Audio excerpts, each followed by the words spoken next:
Probably.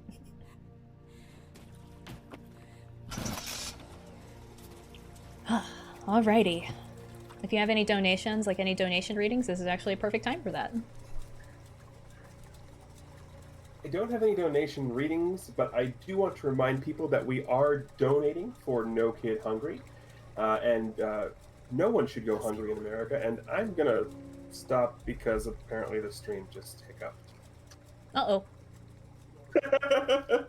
That's okay. Okay, we're back. We're donating for No Kid Hungry again. No Kid Hungry is donating to keep people in America fed. No child should go hungry in America, but in the wake of this pandemic, 1 in 6 kids could face hunger. No Kid Hungry has a plan to make sure those children are fed, both during this crisis and the recovery to follow. Through a combination of emergency grants, strategic assistance, advocacy, and awareness, No Kid Hungry is helping kids, families, and communities get the resources they need. And just so you know, every $1 that you all donate, just $1, can feed a child up to 10 meals. Wow. That's $1.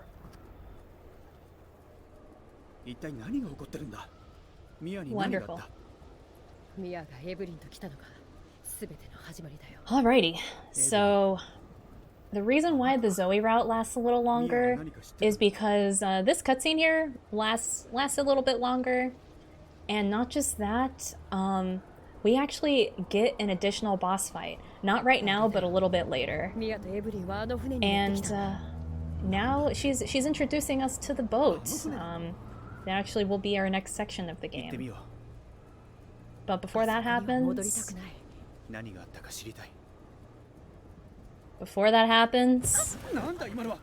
Uh-oh.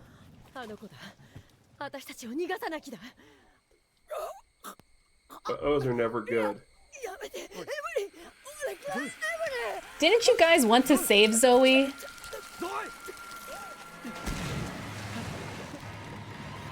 Talk about saving Zoe. You are not saving Zoe if you pick Zoe. What a twist. Did you expect that at all, Greenleaf? Now that's just not even fair. You promised me we were gonna save somebody and it was gonna take longer. I love it. That was not the response I was expecting. I love it. It's actually quite funny. No, so yeah, interesting enough. I know the people, like, during their first playthrough when they save Zoe, because it's like, oh, let's save Zoe because she's been helping us this whole time. Our wife Mia, you know, she kind of lied to us a little bit. I'm kind of feeling a little bit bitter towards her, so they go ahead and save Zoe, and then she dies. So it's very mean. So after that whole little cutscene, we wash up here on shore as Mia. Now, if you pick Mia, you know, same thing. You'll come here as Mia. But what's funny is when you pick Zoe, you know, Mia still shows up here. So kind of, it doesn't make sense, but it does make sense when you pick Mia, because it's like, oh, we picked her. She was on the little boat with us and all that stuff. But yeah, either way, no matter if you pick Mia or Zoe, you'll spawn here in the boat section as Mia. So as you saw, Ethan was there on the ground. Of course, conveniently, his face was being hidden. Capcom doesn't want us to know what his face looks like, but actually, if you Google some photos, you'll see Ethan's face. But traditionally, on like promotional art here in the game, stuff like that, his face is conveniently hidden, even in Village. So, well, kind of a spoiler, but yeah, you don't get to see Ethan's face in Village. Kind of the same as in this game. But yeah, we're here on a very moldy ship. Greenleaf earlier said they had a mold allergy, so this is also not a good place for that. Not even joking, you mentioned moldy ship and I started to sniffle again. Oh no! Oh no! Everyone also has mold allergies in the chat. You know, it's okay. It's just virtual mold. But yeah, this section here, as you can tell, you know, right away, and, you know, essentially you could probably guess, there's not a whole lot of gameplay going on here. This essentially serves as, you know, just basically an entire lore section. It kind of gives a little bit of background why this mold infection is here, and why is this family gone crazy? Why has Mia gone crazy? So we get to see a little bit of background here. But before we do that, we have another retry. This retry here skips Mia's fall animation here, because when she falls down that vent, she takes a couple seconds to get up. But if you do that retry right there, and if you know, if I was gonna say, I think that's not one of the retries where you need a fast SSD or anything like that. But yeah, either way, you do that retry, it skips a couple seconds of Mia's animation there. Also, who's this girl? Who is this, and why did she do that to that man?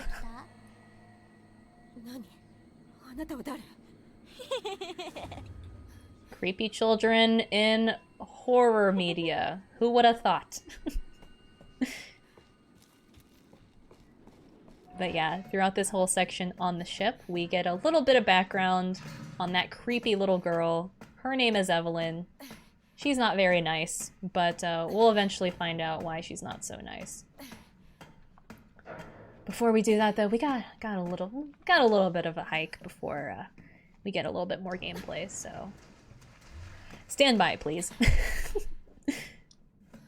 Alrighty. Well, would this be a good time for a donation? Because I have one that made me chuckle. Absolutely. Go ahead. All right, we have a $20 donation from Joseph Manjano that says, "No kid should go hungry. Lucas, though, that dude can starve." Oh, that's actually funny. Yeah. Alrighty, so as you can tell, we grabbed a fuse there, a molded spawned. We were able to get away from him quite quickly, though. So keep in mind, though, remember that fuse there, folks. Mainly because it's well, I wouldn't say it's super important later, but just remember that it's there on the first floor.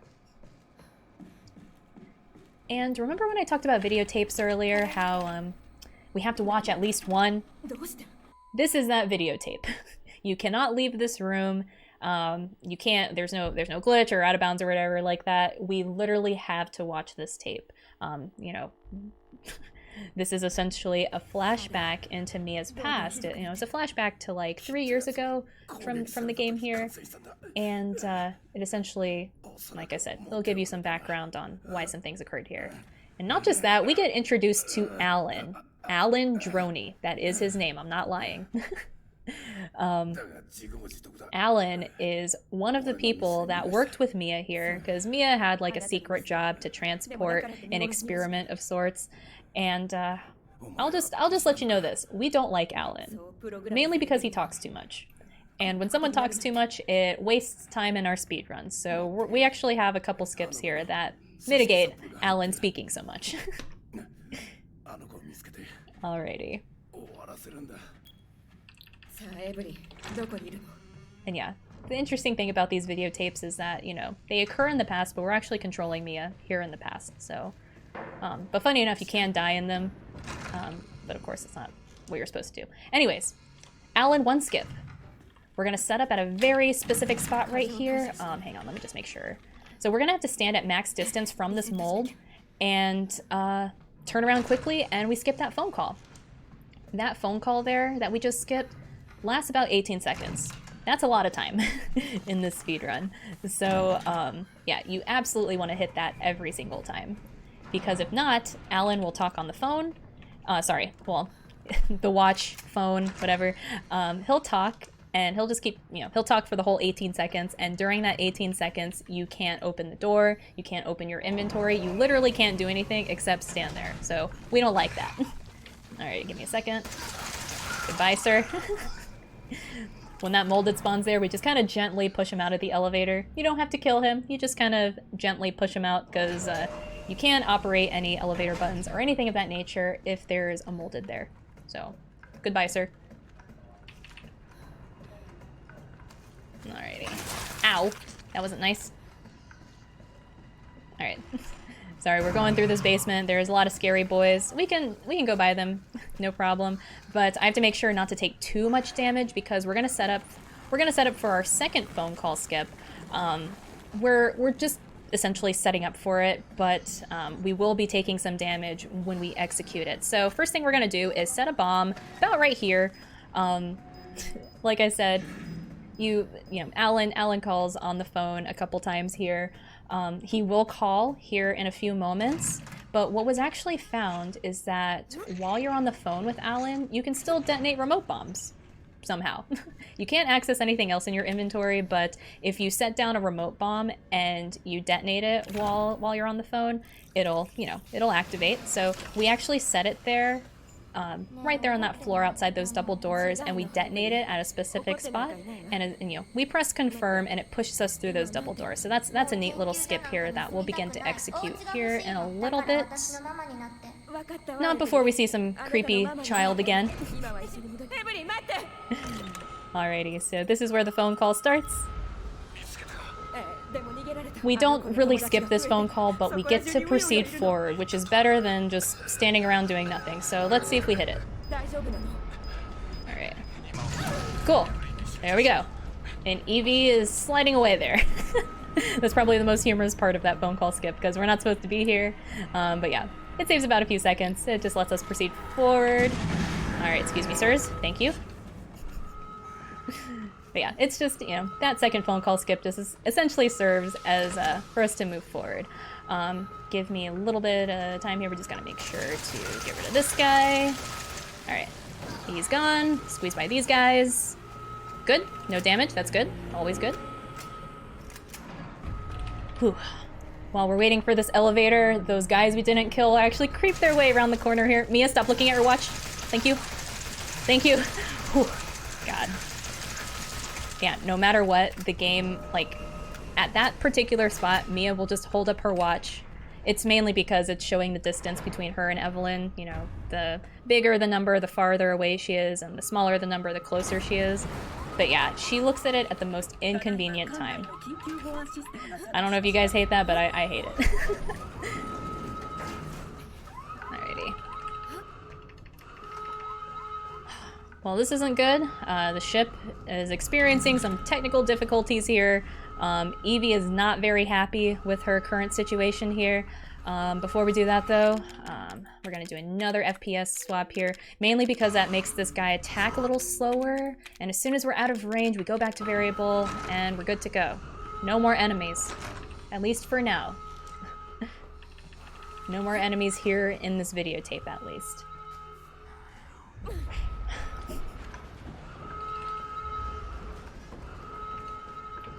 And yeah, thankfully, we're actually almost done with this videotape section. Very nice. So remember the video we were watching at the beginning of the game where Mia was, well actually we're not at that part yet. I was gonna say I thought we were.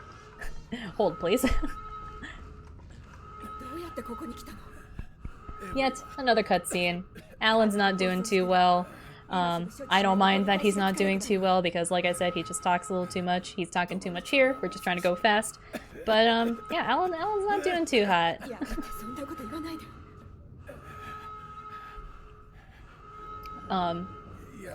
During this time, you know, if we have any donations, good time for them, if you have any. I don't have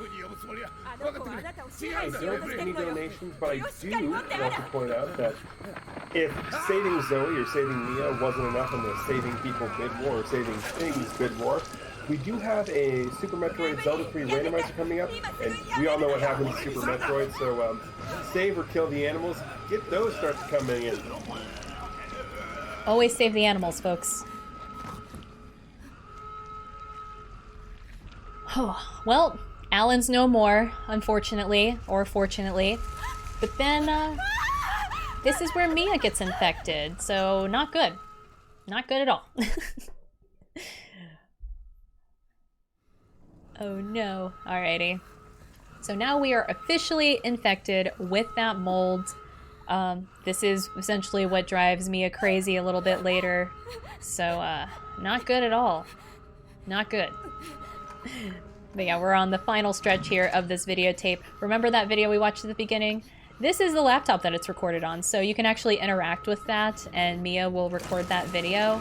But, like I said, we're going fast. We don't have time for that. Don't have time for that.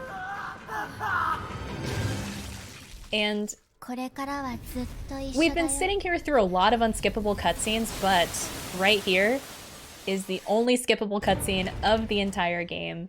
and mainly because, you know, it's a cinematic, so that's the only reason we could skip it. It's essentially like, you know, the game is playing a movie, so we can normally skip those, and that's the only movie in the game, so literally only one we can skip. Jump scare warning.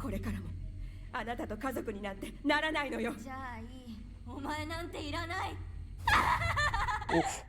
Oof.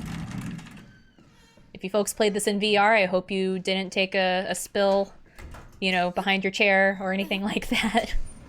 If you were sitting, standing, whatever. So, bless up to those who played that in VR, because if I didn't see that coming, I totally would have been scared. I didn't need a window. That or what? I said I would have probably need a window or run into my door or something. Yeah.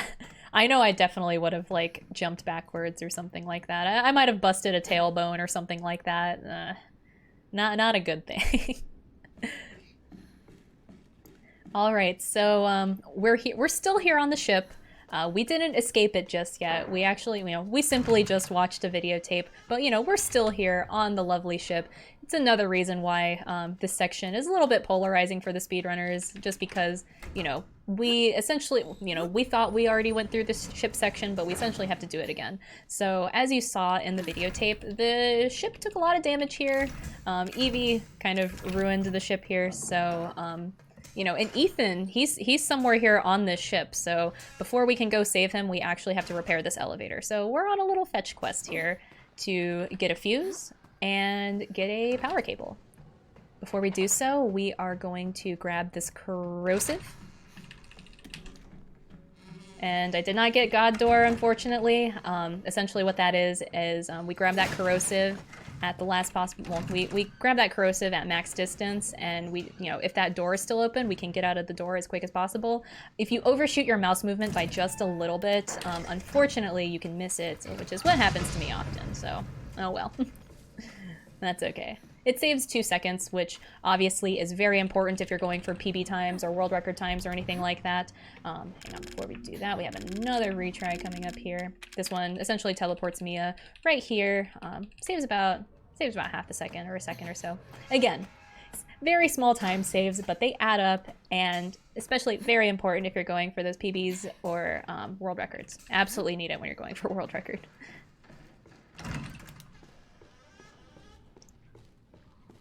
So yeah, as you see, we ran through her earlier on the videotape. NBD. And if you use this corrosive quick enough, that molded on the floor will not attack you. So nice little phase through. Nice little animation pull that saves us that time. Whew, I don't like the looks of this. It's a little too quiet. What do you think, Greenleaf? I think that if anything is going to be too quiet in a horror game, something bad is around the corner. I'm hoping it's more eyeball monsters. Close enough. Alright, give me a second. Actually, it is a big boy molded who spawned right here. He's, it's the same type of molded that we saw at the barn fight, the one in that elevator. But we just run right by him. No problem. You might have noticed we actually didn't pick up any weapons. We could have picked up, some stuff in the item box. Actually, no, you only do that in New Game Plus. In New Game here, both in New Game and New Game Plus, you don't pick up any items because, it's faster to not get items because the molded moves slow enough, and we can tank just enough damage. So yeah, we don't pick up any items. On New Game, you can go find that machine gun that we had and stuff like that, but we don't need to. Not in the speedrun. We'll be just fine without items. Oh, I did note, remember that fuse? That was actually the fuse that we put in at the very beginning of the ship, so it's the very same fuse that we used to fix the elevator. Alrighty. Let's see. Alright, cool. We're on the home stretch here of the ship. If that guy attacked us, that means this guy should jump back. Cool. Cool. We love when that happens. The one time, it's actually not a bad idea that we get attacked. Alrighty, these guys will spawn, but like I said, we can just kind of juke right by them, no problem. Good stuff, good stuff. Now, remember that everyone chose to save Zoe? we're actually, after this cutscene, we're gonna see the other result of you all saving Zoe. So we found Ethan. He's saved. He's rescued. And now we have quite a decently long cutscene. I think this cutscene here lasts about 3 minutes or so. It essentially just, oh no, we see Jack again. We see Jack, we see Zoe. What is occurring here is that we are in essentially like the mold hive mind. The virus that is in this game is the mold. That's what everyone has been infected with. That's what the Baker family was infected with. Evelyn, the little girl, she's the one kind of controlling this mold here because, you know, she wants a family. She wants to infect as many people as possible to be part of her family. Unfortunately, with the mold, everyone's not compatible with it. So, if you're not compatible with it, you turn into the mold monsters, or it kind of gives you special powers like the Bakers here. So, since Evelyn controls that mold, everyone here is kind of connected through that. So, this is essentially like the mold hive mind that Ethan and Jack are talking through.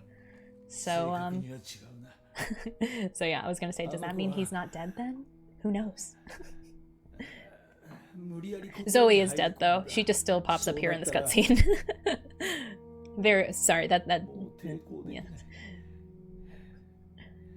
But yeah, if any donations have come in, or if there's another blurb, this is also another good time for that. Well, I did just have a $10 donation come in from Fightin' Nerdy that just says, "Go Mar!" Oh, thank you. Thank you so much for that donation.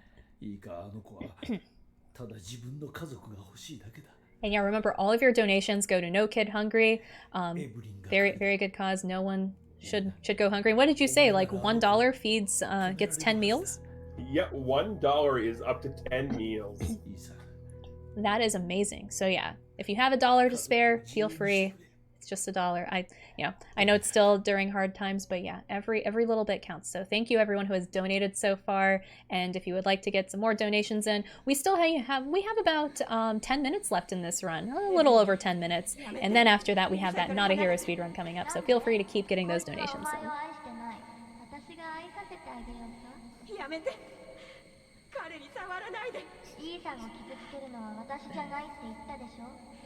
So as you see, we're not Mia anymore. We're done with the Mia section here. We're now here as Ethan. We're inside that mold cocoon that Evie encased us in. But remember how I said that y'all saved Zoe, and it gives us an extra boss fight. This is where that boss fight will occur. How is it gonna look like? We shall see.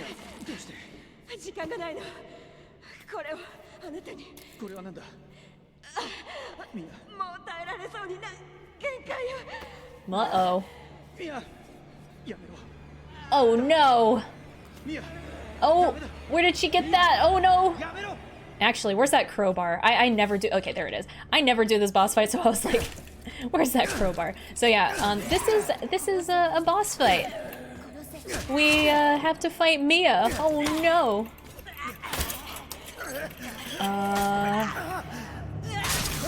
Oh no. Oh no.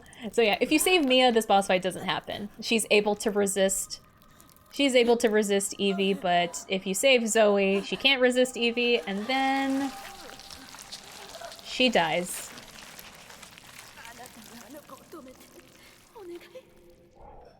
Oh no. Oh no. What have we all done? Oh no. Alrighty. So yeah. If you save Zoe, Zoe and Mia dies. Wait, this is the way we go, yes? Yeah, should be it. Yeah, if you save Zoe, Zoe and Mia dies, but if you save Mia, Zoe and Mia live. So if you save Mia, you're essentially saving Zoe. Not just that, we save more time in our speedrun.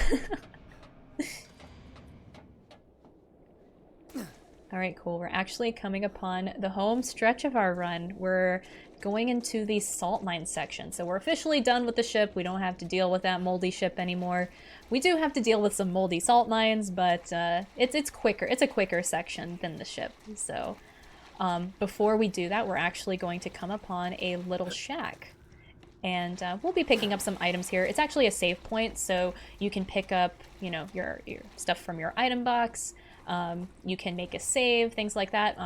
Actually, something we didn't note is that there are some extra items here that you can buy with antique coins. And we don't pick up antique coins in our any percent runs. You do during your 100% runs. But yeah, during a casual playthrough and stuff like that, you can pick up these antique coins and you can exchange them for certain like items that buff you a little bit. And you can also pick up a magnum, which is pretty neat, but we actually don't use that in the speedrun because you have to go very much out of your way to do that.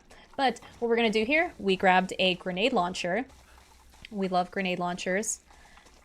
At least in this game and other Resident Evil games. I'm not gonna tell you how the grenade launcher is in Village. You can find out for yourself. But yeah, we literally just grab that grenade launcher and we go down to this elevator. Normally, so the old route for this game, you would pick up all of your items from your item box, but a faster route is to just use the grenade launcher. You can use it here to destroy the wire trap and crawler that spawns here, and then you can pick up your items later while the necrotoxin is being synthesized. So, you know, we found that was a faster route, and yeah, good stuff.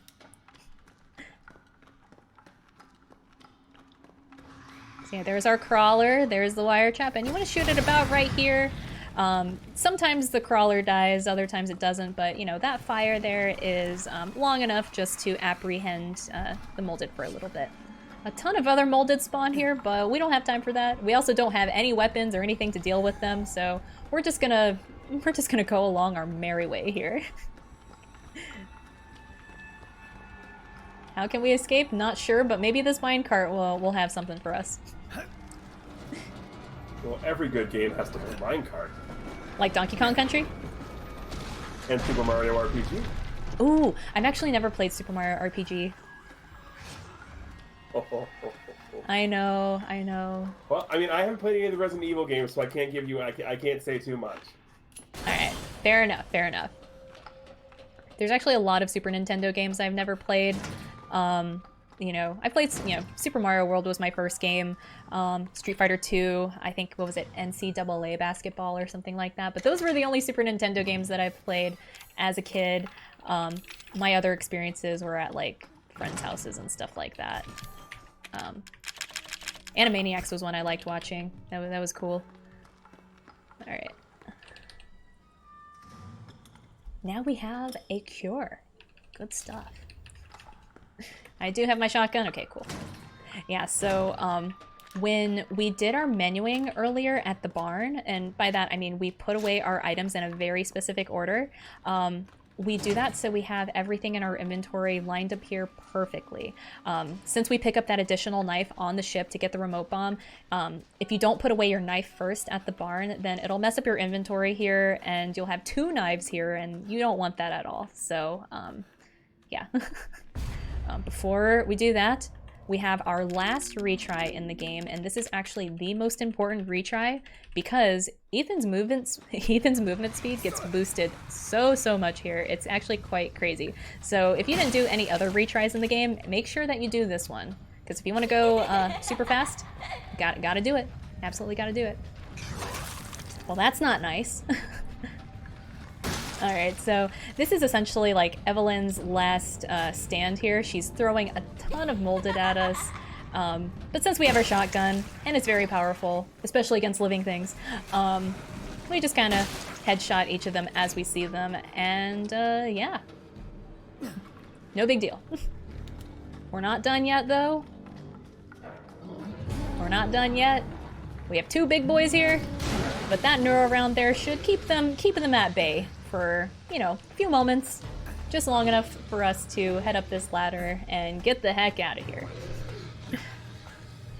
Alrighty, good stuff. Because yeah, if you happen to miss, or if you shoot it a little too early, or if you mistime that, anything like that, those molded will start puking, and they'll start, you know, that's not what we want. They'll start puking, and then Ethan gets knocked off that ladder, and then you kind of have to like bait them around and stuff. So as long as you shoot that neuro round in the middle of them, then all's good. Also, are we back at the guest house? Are we back at the guest house? It looks like we are. This is where the whole game started, folks.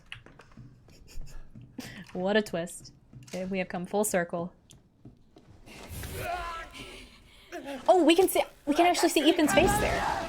It's because I turned off shadows and all that stuff. I've actually never noticed that. Wow. Jeez. Yeah, when you run this game, at least when you run it competitively, you want to turn down all your settings. One common note is that, wow, why does the game look like this? It's because we turn all the settings and textures and stuff down to low, shadows to medium and stuff.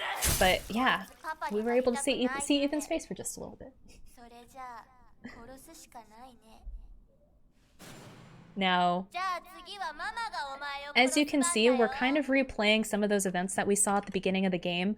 But as you can also see, Mia was not in control of all of those terrible things she did to Ethan. It was actually Evie who was controlling Mia and kind of egging her on and controlling her with that mold. But we have that necrotoxin, we have that cure. Evie's not very happy about that, so she starts throwing one last hallucination at us. We can't see it, but we will be able to see it up here.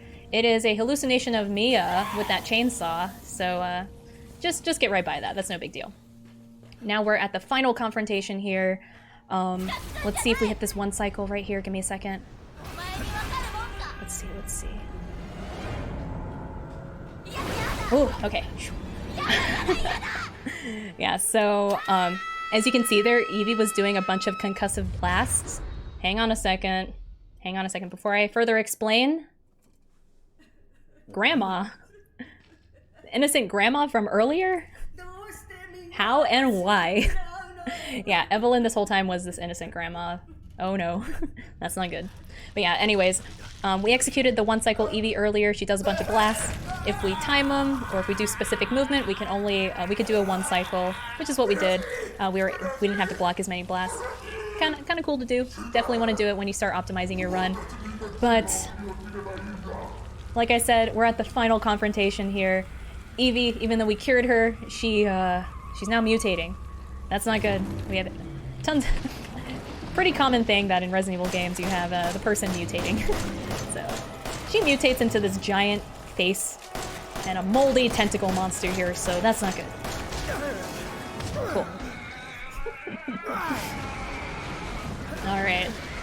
You throw about 18 enhanced rounds into her, so it takes about between 18 and 19 enhanced rounds there from when she spawns, and that's it. That's it for that. Then she throws you out of the house.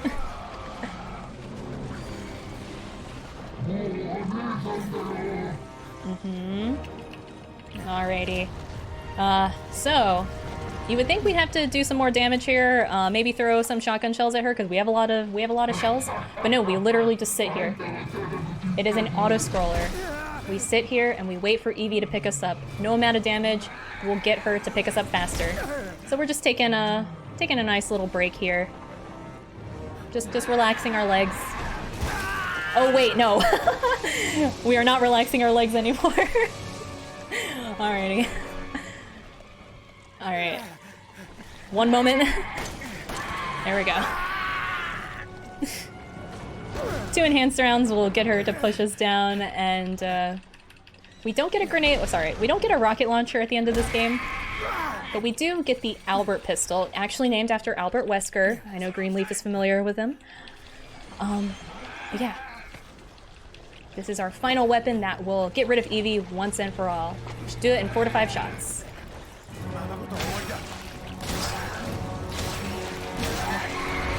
We got 4. And time will end when the screen fades to black. That is all she wrote with Resident Evil 7 New Game Easy. And we wait. GG's. And once she disintegrates and everything, and once the screen fades to black, that will be time. And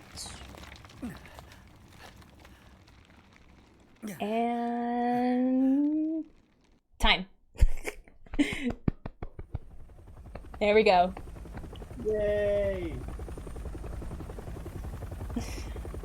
Whew, yeah, so that was Resident Evil 7, new game easy. As you can tell, so this game goes by in-game timer. Our splits here and live split also goes by game time.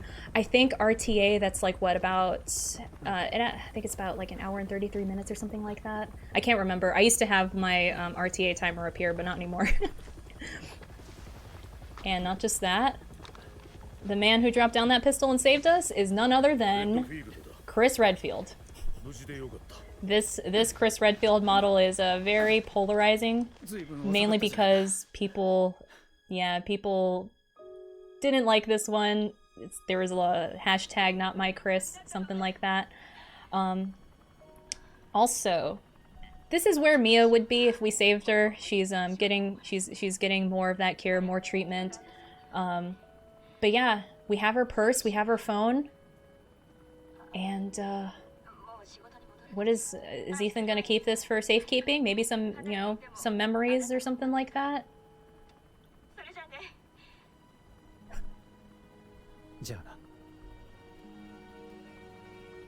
No, he doesn't. He literally throws away her phone. Yeah, so I guess if we went with this ending, Resident Evil Village wouldn't be a thing, but it's okay because this ending here is not canon. Saving Mia is the canon ending. But yes, like I said, that is Resident Evil 7, new game easy. Our results screen here should show the same thing as live split. It might be a second off. And yeah, it's off by a second. That happens sometimes. But yeah, that is it.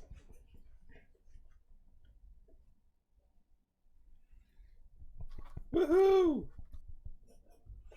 Any final donations for this run? Let's take a peek after the refresh button gets hit.